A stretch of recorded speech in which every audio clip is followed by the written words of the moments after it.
ton eau, car au fond de moi, j'ai besoin de toi, comme un abysse soupire après les courants d'eau. Ainsi mon âme a besoin de toi, comme un abysse soupire après les courants d'eau. Ainsi mon âme a besoin de toi. Désaltère mon âme, désaltère mon âme, désaltère mon âme, j'ai besoin de toi. Désaltère mon âme, désaltère mon âme, désaltère mon âme, j'ai besoin de toi. Soyez les bienvenus, bien-aimés dans les Seigneurs, à cet enseignement aujourd'hui. Aujourd'hui, nous commençons un enseignement sur la prière. Nous commençons un enseignement sur la prière. Et je crois que la prière, c'est le socle. C'est ce que je pense. Et c'est vrai. La prière, c'est le socle de notre relation avec le Seigneur. La prière, c'est vraiment cet élément que nous devons comprendre si nous voulons améliorer notre relation avec le Seigneur. Bien-aimés dans le Seigneur, qu'est-ce que la prière? On ne peut pas prétendre prier sans comprendre qu'est-ce que la prière. Donc, la première partie, qui est donc l'introduction, se répondre à la question « Qu'est-ce que la prière ?» Nous faisons cet enseignement combien très important, car c'est vraiment le socle de toute relation avec Dieu. Nous ne pouvons pas avancer dans notre vie spirituelle si nous ne comprenons vraiment pas ce que c'est que la prière. Car la prière est le socle, le fondement, la base même de la vie spirituelle. Qu'est-ce que la prière? Selon le dictionnaire, il est dit, je vais prendre la définition du dictionnaire, puis je vais revenir sur ça. La prière qui s'appuie sur les promesses de Dieu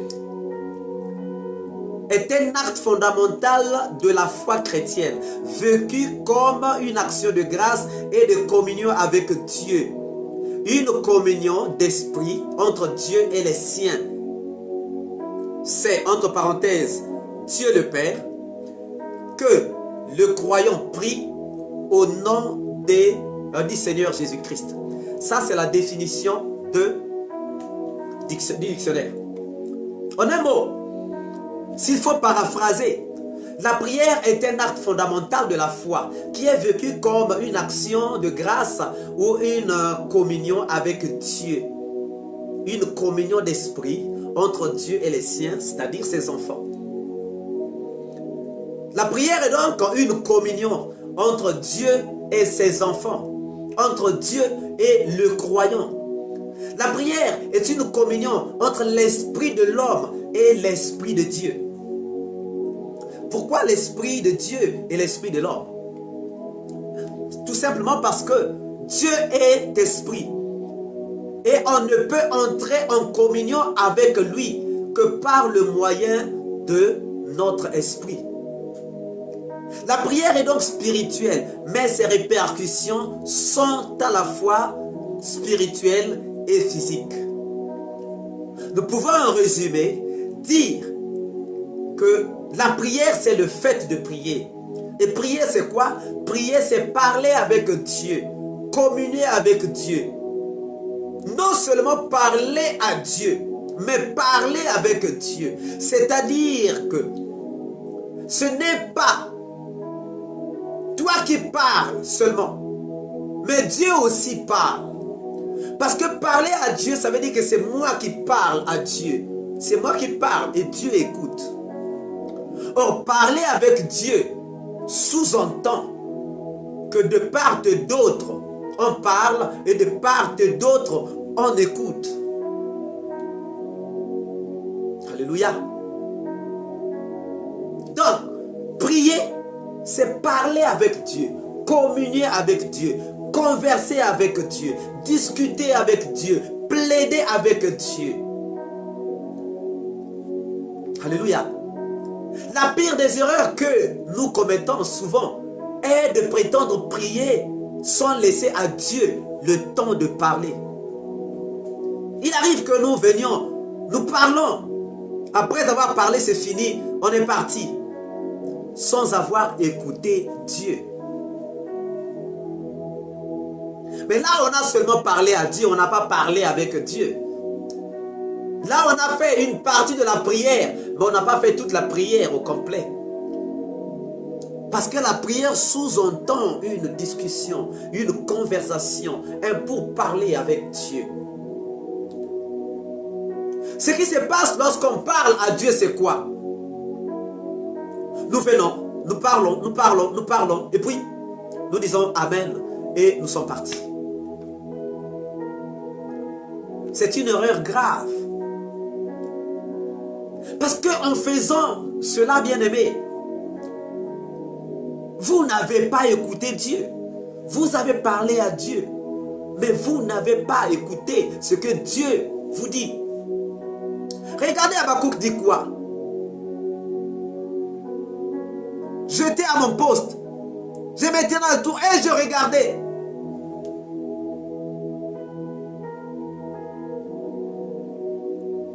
Pour entendre ce que Dieu me dirait et ce que moi je répliquerais. Donc Dieu allait dire et lui il allait répliquer. Une conversation, bien-aimé. La prière est une conversation entre les deux camps, entre toi et Dieu. Donc toi tu parles, Dieu aussi parle. Mais lorsque je viens, je parle, je dis Amen, je suis parti, c'est une erreur. Imaginez que je vienne, je dis à Dieu, Seigneur, j'ai besoin, je dois voyager, j'ai besoin de voyager, aller aux États-Unis. Mais Dieu a sûrement des questions à me poser. Qu'est-ce que tu vas aller faire aux États-Unis? Pourquoi tu veux aller aux États-Unis? Quand veux-tu aller aux États-Unis?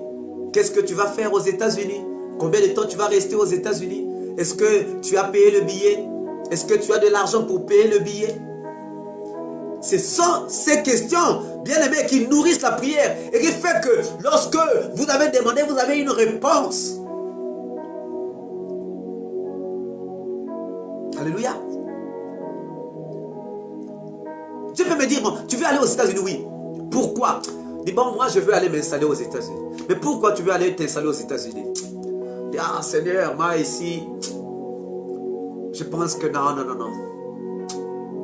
Je préfère aller aux États-Unis parce qu'aux États-Unis, je vais faire un certain enseignement, je vais faire une certaine formation. Ici, ce n'est pas disponible, il faut que je parte faire ça aux États-Unis. Donc, tu donnes tes raisons. Et Dieu dit, mais est-ce que tu ne peux pas faire ça en ligne? Tu dis, non, en ligne, ça ne sera pas bon, je préfère faire ça en présentiel. La formation, ça va te coûter ça va te prendre combien de temps? Ça va te coûter combien d'argent? Mais est-ce que tu as l'argent pour payer la formation? Est-ce que tu as le visa, tout ça? C'est à toi de dire non, Seigneur, j'ai pas l'argent. Donc voilà pourquoi je suis venu, pour que tu me donnes, tu me trouves l'argent pour aller. Mais c'est combien? Bon, c'est tant de mille ou c'est tant d'euros. C'est comme ça que nous avons des réponses concrètes à nos prières. Mais or, moi, je suis venu, j'ai dit, Seigneur, oui, je vais aller aux États-Unis. Pouf, amen, je suis parti. Les questions que Dieu me pose, je ne les ai pas entendues. Moi, je suis parti sans écouter ces questions. Je vais attendre 1000 ans. La réponse ne viendra pas. Parce que Dieu attend les réponses aux questions qu'il m'a posées. Or, moi, ces questions-là, je ne les ai pas entendues. Ces questions-là, je ne les ai pas entendues. Donc, du coup, je ne peux pas avoir la réponse. Je ne peux pas avoir la réponse, bien-aimé. Donc, c'est une erreur grave. J'ai parlé, j'ai dit, ah ben je suis parti, j'ai bloqué la conversation. Donc la conversation s'arrête à mes paroles. La suite n'est pas là, donc la prière n'est pas arrivée à la fin. Dieu a des questions à me poser. Et il attend ses réponses pour faire son analyse et me faire une proposition ou bien me dire oui ou non. Dieu doit aussi me conseiller, me dire non, non, non, laisse tomber.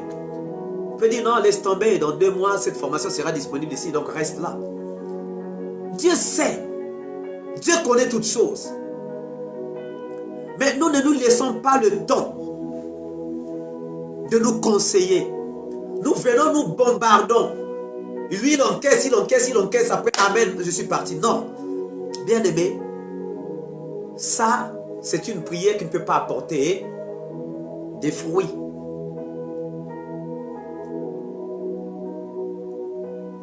Alléluia. Dans une conversation, il y a 4 actions. Il y a 2 interlocuteurs. Il y a moi et il y a Dieu. La première action, c'est que moi je parle à Dieu. La deuxième action, c'est que Dieu m'écoute lui parler. Moi je parle. Dieu écoute. Troisième action, Dieu parle. Quatrième action, moi j'écoute.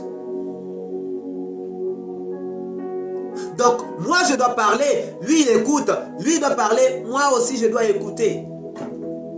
Et c'est de cette manière-là que nous trouvons gain de cause. Ce n'est que comme ça, bien-aimé, que nous trouvons gain de cause. Alors si on ne fait pas ça, bien-aimé, on ne trouvera pas gain de cause. On ne peut pas trouver gain de cause si on ne fait pas ça. Donc, voilà en fait ce qui se passe. C'est ça qui se passe avec les choses de Dieu, avec la prière. Donc, quand j'ai bloqué la conversation, on est encore à la première étape. Moi, j'ai parlé. Dieu a écouté. Mais Dieu doit me parler. Quand Dieu a parlé, moi, je n'étais plus là. On ne va pas dire que Dieu n'a pas parlé. Dieu a parlé. Mais quand il a parlé, moi, je n'étais plus là. Moi, j'avais déjà quitté les lieux. Donc, du coup, je ne suis pas au courant des questions que Dieu m'a posées. Je ne suis pas au courant des questions qu'il m'a posées. Et du coup, je ne peux pas avancer. C'est impossible. Donc, la conversation a été bloquée. Bloquée pourquoi? Parce que moi, je n'ai pas entendu les questions de Dieu. Donc, on est seulement à 2 étapes. Moi, j'ai parlé, Dieu a écouté. Il reste 2 étapes. Que Dieu parle, que moi, je l'écoute. Or, Dieu a parlé pendant que moi, je n'étais pas là. Donc, la conversation reste au 2e niveau. Au 2e niveau. Alléluia. Et du coup, la conversation est bloquée. Je vais attendre la réponse ne viendra pas. Je vais attendre. Mais bien aimé, la réponse ne viendra pas. Elle ne viendra pas pourquoi? Parce que moi, j'ai bloqué la conversation. J'ai bloqué la conversation. Donc, il faut savoir qu'il y a 4 actions dans la conversation. Moi, je parle à Dieu. Dieu m'écoute. Dieu me parle. Moi aussi, j'écoute. Alléluia. Mais alors, pour que Dieu puisse nous écouter, mais il faut que Dieu soit présent. Pour que Dieu puisse nous écouter, il faut que Dieu soit présent. Il faut que Dieu soit présent. C'est là où il faut chercher maintenant à savoir comment susciter la présence de Dieu. Parce que si Dieu n'est pas présent, ça ne sert à rien. Les gens vont se dire que non, oui, quand je parle Dieu, quand je prie, Dieu est là parce que Dieu est omniprésent. Bien-aimé, oui, Dieu est omniprésent, d'accord. Mais qu'est-ce que signifie l'omniprésence de Dieu? Qu'est-ce que cela signifie? Dieu est omniprésent, oui, car il remplit l'univers. L'omniprésence de Dieu est cette présence de Dieu dans l'univers entier. Cette omniprésence est sa présence dans le monde entier. Sa présence envers les justes comme les injustes, les bons comme les mauvais. C'est une présence générale ou universelle qui ne choisit pas seulement les enfants de Dieu, mais toute la créature de Dieu. C'est ça la présence, l'omniprésence de Dieu. Mais dans la prière, nous avons besoin, non de la présence générale de Dieu, mais nous avons besoin de la présence particulière de Dieu. On n'a pas besoin de la présence générale de Dieu. On a besoin de la présence particulière de Dieu.